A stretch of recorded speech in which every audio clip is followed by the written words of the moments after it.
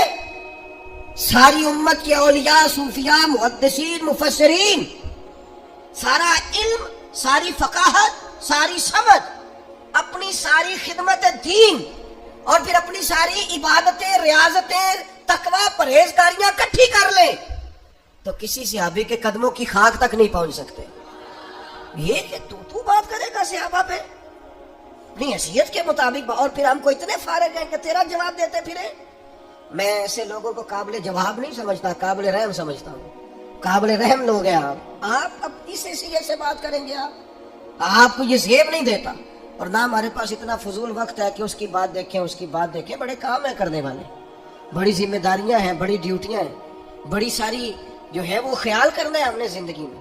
تو اس لیے اپنی زندگی کو لغویات سے, فضولیات سے, غیر ضروری باتوں سے اپنے کام کو بچائیں اور وہ والا کام کریں. حضرت امام مسلم رحمۃ اللہ علیہ نے مسلم شریف لکھی ہے, تو اس طرح نہیں لکھی جس طرح آج کل لوگ کتابیں لکھ کے مصنف بنتے ہیں کہ لائبریری میں بیٹھے تو بہت ساری کتابیں ان کے پاس پڑھی ہیں, تو ایک نیا مقالہ وہ تیار کرنا چاہتے تھے, مختلف دلائل اکٹھے کیے تو ایک نیا عنوان. اس طرح نہیں لکھی. یہ جب احادیث کی کتابیں وہ لکھتے تھے تو دور دراز کا سفر کرتے تھے, راویان سے ملاقات کرتے تھے, اور پھر اس سے پوچھتے تھے تو نے کس سے سنی ہے, پھر اس شخص سے جا کے تصدیق کرتے اور وہاں جا کے معلوم کرتے. اگر گزر گیا ہوتا کہ یہ شخص وہاں, وہ محنت کرنے والے لوگ تھے. تو ایک وقت امام مسلم رحمۃ اللہ علیہ پہ وہ بھی آیا تھا کہ امام صاحب نے سالن اور روٹی کھانی چھوڑ دی تھی, صرف کھجور کھاتے تھے. وہ فرماتے تھے سالن روٹی جب کھاتا ہوں تو کتاب سے نظر ہٹتی ہے, لقمہ توڑنا پڑتا ہے اور سالن سے لگانا پڑتا ہے, تو میرے پاس ٹائم کم ہے, میں نے محبوب کی حدیثیں جمع کر کے امت کو دینی ہے, لہذا کھجور منہ میں رکھ لیتا ہوں, چباتا رہتا ہوں اور رسول اللہ کی حدیث پڑھاتا رہتا ہوں. اتنا ٹائم نہیں ہے, اتنا وقت نہیں ہے, اتنا ٹائم نہیں. میں نے اپنی زندگی میں وہ اساتذہ دیکھے ہیں, اپنی زندگی میں جنہیں دین پڑھانے کا اتنا شوق تھا کہ طالب علم آیا ہے, اس نے کہا جی میرا پڑھنے کا شوق ہے پر میں مزدور ہوں, کام کرتا ہوں, تو میں پڑھنا بھی چاہتا ہوں, تو کس وقت آ جاؤں؟ تو استاد صاحب فرمانے لگے جڑے ویلے تو آ جائے گا میں تینوں اس ویلے ہی پڑھا لاں گا. ایک میں نے شاگرد ایسا بھی دیکھا جس نے کہا جی مجھے منڈی جانا ہوتا ہے صبح صبح اور فجر کے بعد میں چلا جاتا ہوں, تو انہوں نے کہا فجر سے 1 گھنٹہ پہلے آ جانا, تیری وجہ سے اٹھ کے میں تہجد کے نفل بھی پڑھ لیا کروں. وہ کہتا ہے 3 سال استاد صاحب تہجد کے وقت بھی پڑھاتے رہے, مشن تھا نا, کوئی کام کرنا تھا نا. لیکن جن لوگوں کے ذمہ کام ہی کوئی نہیں, ڈیوٹی کوئی نہیں, کوئی احساس ذمہ داری نہیں ہے, کوئی کچھ نہیں کرتے, وہ تو کیا ان سے کلام کیا جائے, کیا ان کو سمجھایا جائے؟ وہ وقت ضائع کرتے ہیں, اپنا بھی کرتے ہیں, دوسروں کا بھی. میں کم از کم بہت بڑا آدمی نہیں ہوں, لیکن مجھے کوئی دوست آ کے کہتا ہے نا اگر کہ میں بور ہوتا ہوں, تو میں اسے کہتا ہوں یار بور ہونے کے لیے بھی تو ٹائم چاہیے, ہمیں تو وہ بھی نہیں ملتا. بور کیسے ہو؟ کوئی مطلب بندہ فارغ بیٹھتا ہے تو بور ہوتا ہے نا, اب وہ مطلب بیٹھیں گے تو بور ہوں گے, آپ پتہ نہیں کیوں بور ہوتے ہیں. کوئی کام کریں, خود بخود معاملہ ٹھیک. حضرت حکیم الامت مفتی احمد یار خان صاحب رحمۃ اللہ علیہ کے حالات میں لکھا ہے کہ حضرت ٹائم کے پابند تھے, اتنا کام کر گئے, اتنا لکھ گئے. وہ تو وہ مفتی صاحب سے کچھ شخص ملنے آتا تھا, فرماتے کیسے آئے ہو؟ کہتا حضور زیارت کرنے آیا تھا. تو فرمانے لگے وہ تو ہو گئی, اب جاؤ مجھے بھی کوئی کام کرنے دو, تم بھی کوئی کام کرو. زیارت کرنی تھی نا, زیارت کا مطلب کیا ہے؟ تو دیکھ لیا, ٹھیک ہو گیا, کام ختم ہو گیا, اب جاؤ تم بھی کوئی کام کرو, مجھے بھی کوئی. اور کچھ شخص مسئلہ پوچھنے آتا, تو ہمارے ہاں لوگ مسئلہ پوچھتے ہیں تو مسئلہ پوچھتے نہیں, اور مفتی صاحب کو مسئلہ سمجھانے لگ جاتے ہیں. دیکھو نا جی پھر انج بھی تو ہوتا ہے نا, اب دیکھو نا جی بیوی نے غصہ بھی تو دلایا تھا نا, اب دیکھو نا جی وہ میری اماں کے بارے میں بات کرے تو اب میں طلاق نہ دوں, تو پھر اس نے مجھے کہا جی پیو دا ہے تو دے مینوں طلاق. تو اب دیکھو نا اتنا غصہ بندے کو آ جائے, تو ہم کہتے ہیں مسئلہ پوچھیں, مسئلہ سمجھائیں تو نانا, تو سمجھا رہے ہیں. تو وہ کیا کرتے ہیں, وہ کہتے ہیں یار تو نا مجھے تفصیل نہ بتا, مجھ سے پوچھنے کیا آیا, وہ لفظ بول, جملہ وہ میں نے کام بڑا کرنا. قرآن مجید کے 1 پارے کی 1 جلد لکھی, تفسیر کی انہوں نے, اور صدیاں بیتنے کو ہیں, ان کی تفصیل لاجواب ہے. کام کیا زندگی میں, جو کام کرے گا وہ ادھر ادھر الجھے گا, کوئی اس نے تو ڈیوٹی کرنی ہے. مبہم اور فضول باتیں, جس کو ہم نے استاد مان لیا ہے, جسے ہم نے بزرگ مان لیا ہے, پھر اس سے سوال بھی پوچھو تو کوئی معیار کا سوال پوچھو. جسے ہم نے اتنا بڑا مقام دیا ہے کہ ہمارا شیخ ہے, اس کے ساتھ کلام بھی کرو تو غیر معیاری تو نہ کرو، اس کے ساتھ تمہاری گفتگو بھی ہو تو اس کا بھی سٹیٹس ہو، اس کا بھی کوئی انداز ہو، اس کا بھی کوئی لہجہ ہو۔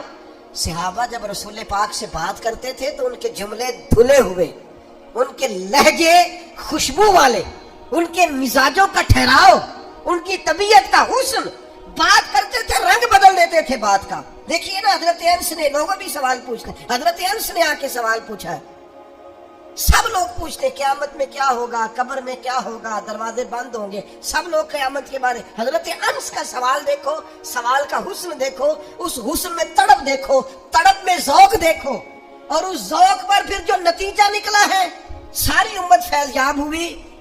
قبر میں گھٹن ہے، اس پر بھی سوال پوچھا جا سکتا ہے، پل صراط پہ تکلیف ہے، بات پوچھی جا سکتی ہے، قیامت میں اللہ کے حضور کھڑے ہونے ہے، وہ جو خوف ہے پوچھا جا سکتا ہے۔ تو حضرت انس کے لہجے میں جو غلامانہ فکر ہے، اس فکر میں جو تازگی ہے، وہ کیسی نرالی ہے۔ حضرت انس بن مالک کہنے لگے، حضور قیامت والے دن اگر آپ کو ڈھونڈنا ہوا تو بھلا میں کہاں ڈھونڈوں؟ میں مطلب آپ کو میں نے ملنا ہوا نا میدان حشر میں، بھئی یہ تو حضور نے کہیں بتایا ہی نہیں تھا کہ ذرا مجھے ڈھونڈ لینا جلدی کر کے، کہیں بھی بیان ہی نہیں کیا۔ حضور آپ کو ڈھونڈنا ہو، یہ ترمذی میں موجود، حضور میں بھلا کہاں تلاش کروں؟ تو محبوب کریم مسکرائے۔ قیامت کے سوالات میں خوف ہے، ڈر ہے، اور اچھی بات، لیکن یہاں اس خوف میں بھی حسن پیدا ہو گیا۔ حضور فرمانے لگے، پل صراط پہ امت گزر رہی ہوگی، میں دعائیں کر رہا ہوں گا۔ تو حضرت انس کہنے لگے، حضور نہ ملاقات ہوئی تو؟ فرمایا حوض کوثر پہ امت آئے گی، میں جام بھر بھر کے پلا رہا ہوں گا۔ یا رسول اللہ وہاں ملاقات نہ ہوئی؟ فرمایا میزان عدل پہ اعمال تل رہے ہوں گے، میں غلاموں کے لیے دعا مانگ رہا ہوں گا۔ اب یہ بھی ایک سوال ہے، لیکن معیار ہے، سوال کا معیار ہے، معیار۔ بوڑھے بابا جی آئے ہیں، آ کے حضور سے پوچھتے ہیں، یا رسول اللہ قیامت میں حساب کس نے لینا ہے؟ اللہ تعالیٰ نے۔ تو حضور پھر مجھے امید ہے معافی ہونی ہے۔ تو حضور فرمانے لگے، وہ کیسے؟ عرض کی، یا رسول اللہ کریم جب غالب آتا ہے نا، معاف ہی کر دیتا ہے۔ اللہ کے محبوب نے یہ بھی سوال سنا، لیکن معیار ہے نا، پوچھا کس سے؟ محبوب مطلق سے۔ سوال کا سٹیٹس دیکھو، حضور غالب آتا ہے تو معاف کرتا ہے۔ وہ بات کہہ کے چلے گئے تو کریم نے تبصرہ کیا، فرمانے لگے بندہ تو سادہ تھا، بات دیکھو کتنی گہری کر گیا، کیسی بات کر گیا ہے، کیا بات کو کہاں لے گیا۔ تو اب مسلمان معیاری ہے، مسلمان کا وقار ہے، مسلمان کی ایک شان ہے، اس کا دیکھیں نا، باتیں ہی ہوتی ہیں نا۔ تو کسی نے کہا تھا، بات گرچہ بے سلیقہ ہو کلیم، پر بات کرنے کو سلیقہ چاہیے۔ بے سلیقے کی بھی بات ہو تو ذرا سلیقے سے کرو۔ سوال ہی پوچھا تھا نا حضرت عباس سے کسی نے، کہ آپ بڑے ہیں کہ نبی پاک؟ آپ مجھے سچ بتائیں، آپ کو سمجھ آ گیا نا وہ کیا پوچھنا چاہتا؟ عمر ہی پوچھ رہا ہے نا، حضرت عباس چچا ہے، یا عباس آپ بڑے ہیں کہ حضور بڑے ہیں؟ تو سادی سی بات ہے، عمر پوچھی ہے تو عمر بتا دیتے۔ تو حضرت عباس نے اس بات کو عمر بتانے کو بھی اتنا سلیقہ دیا کہ مسلمان کا حضور کے بارے میں گفتگو کا معیار کیا ہونا چاہیے۔ کہنے لگے، بڑے تو حضور ہی ہیں، پیدا پہلے میں ہوا تھا۔ حالانکہ جو سوال پوچھا تھا وہ بالکل سادہ تھا، عام فہم تھا کہ آپ عمر میں بڑے ہیں، یا حضور عمر پوچھی تھی، لیکن بات گرچہ بے سلیقہ ہو کلیم، بات کرنے کو سلیقہ چاہیے۔ سلیقہ مسلمان کا معیار ہے، وہ مبہم بات نہیں کرتا، غیر معیاری بات نہیں کرتا، اس کی بات معیاری ہوتی ہے، اس کا کام کرنا معیاری ہوتا ہے، اس کا انداز بے مقصد نہیں ہوتا، وہ با مقصد سا، جچا تلا سا، وہ رسیلا سا، سجیلا سا، اس کا اٹھنا بیٹھنا، اس کا طرز زندگی معیاری سا۔ میں طالب علموں سے اکثر ایک بات کہتا ہوں اپنے لہجے میں کہتا ہوں، شدید بھوک بھی لگی ہو نا تو کھانا اس طرح نہیں کھانا کہ لگے شدید بھوک لگی ہوگی، یعنی یہ نہ ہو کہ تمہارے کپڑے سارے کھانے سے بھر جائیں، ایسے لگے کہ سالن سے اس نے غسل کر لیا۔ بھوک لگی ہے ٹھیک ہے، لیکن یہ کہ اس میں بھی ٹھہراؤ ہو، متانت ہو، سنجیدگی ہو۔ کوئی شخص یہ تو کہے، ادھر دیکھو، یہ تو کہے اسے بھوک لگی ہے، یہ کبھی نہ کہے کہ بھوکا ہے۔ بھوک لگنا اور ہے، بھوکا ہونا اور ہے۔ بھوک لگ جاتی ہے، بھوک کا علاج ہوتا ہے، بھوکے کا علاج نہیں ہوتا۔ اس لیے بھوک لگنا عیب نہیں، پر بھوکا ہونا اللہ معاف کرے یہ تو یاد رکھیں آپ کا معیار ہے، آپ کھانا بھی کھائیں تو ذرا معیار کے ساتھ. حالات تھوڑے خراب ہو گئے، ماحول ذرا اور طرح کا ہو گیا ابا جی کے انتقال کے بعد. تو میری والدہ مجھ سے کہنے لگی اور ہمارے بہن بھائیوں سے کہ کوئی پوچھے نا آج کی پکایا سے، تو کہنا بڑا اللہ کا شکر ہے اعلیٰ کھانا کھایا. کئی دفعہ رات کی روٹیوں کو تھوڑا پانی لگا کے صبح گرم کر دیتی، کہتی نرم ہو گئی. کئی دفعہ وہ یوں کرتی کہ رات کی دال میں تھوڑا پانی ڈال کے اور پتلا کر دیتی، لیکن فرماتی بیٹا یہ غریبی کسی کو نہیں. اور وہ ان کا اپنا لہجہ تھا، وہ کہا کرتی تھی کہ دے کے تو انہوں کسی بھی نہیں جانا، لیکن مفت کی ہمدردیوں کی ضرورت ہے، بلا وجہ مظلوم بننے کی کیا ضرورت. آپ خودداری میں رہیں، عزت نفس میں رہیں، آپ بلند لوگ ہیں، آپ اونچی بات کریں جب بھی کریں. ہم اپنے بچوں کو مظلومیت کبھی نہ سکھائیں، انہیں خودداری سکھائیں. یہ رو کے اپنا حق نہ مانگیں، یہ اپنے ہاتھ کو کھڑا کر کے اور سٹینڈ لے کے اپنا حق مانگیں. اس لیے کہ مسلمان لغویات والا نہیں ہوتا، فضولیات والا نہیں ہوتا، وہ معیاری ہوتا ہے. آج سے اپنی زندگی کا ایک معیار بنائے. ایک وہ کسی نے کہا تھا کہ دشمنی بھی کسی سے کرو نا تو کسی معیاری آدمی سے کرو، کبھی بھی دشمن بھی غیر معیاری نہیں ہونا چاہیے. بہت سارے لوگ کہتے ہیں نا یہ فلانا بندہ آپ کے تو بھائی سٹیٹس نہیں ہے، دشمنی. وہ کسی نے کہا تھا کہ شکست کھائے تو نہ اس پر بھی اسے حیرانی ہو، دعا کرو کہ دشمن بھی خاندانی ہو، دشمن بھی تھوڑا سا نا خاندانی قسم کا ہو. ایسا نہ ہو کہ جو سطحی ہو اور کمینگی پہ اتر آئے. آپ کا سٹیٹس ہو، آپ کا ایک معیار ہو، آپ کے اندر ایک انداز ہو ایسا کہ جس انداز کے اندر خوبصورتی ہو. اللہ تعالیٰ سمجھنے کی توفیق دے.